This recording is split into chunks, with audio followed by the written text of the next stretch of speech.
กราบทักทายสบายดีสวัสดีพี่น้องสุคนเนาะไม่แล้วครบพอแล้วกระเบาเพชรผัดแดงสินเขาสินเคยเนาะตอนนี้เบาเพชรเองก็ไปนายแล้วมาห้อยดำพี่น้องเอ้ย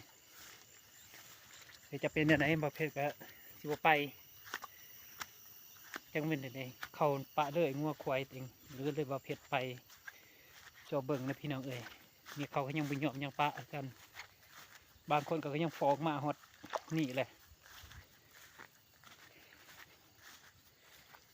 มันก็เกินโพดแล้วเขาเห็ดนี่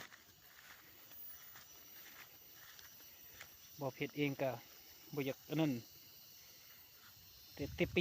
ะปีรถเขาเห็ดนี่โอ้บ่อเพชรเองก็ยอมเลยพี่น้องก็ยังได้แห้งเลยหน้าดิเอาแล้วนะบ่อเพชรสิปล่อยออกนี่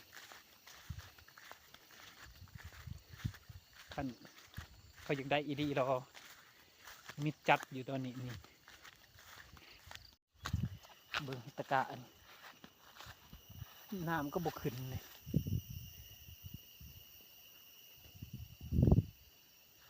พยามันสนินี่เป็นไงมันสิกลางมันสิตายพี่นะ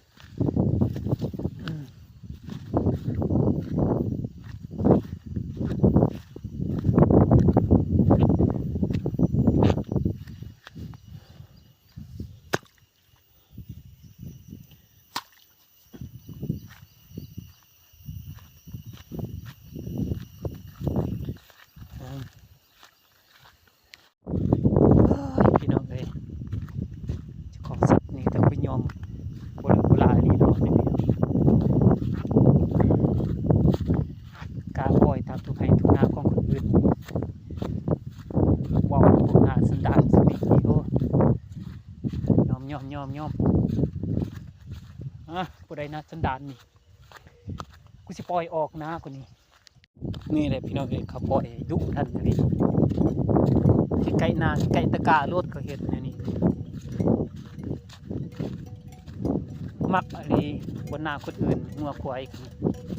หน้าตัวเองเนี่ยเขาบ่มักปะก็หูคันเทนาติงลูกคนอื่นอยู่หูตัวนี้นาสันดานพวกจังไห้นี่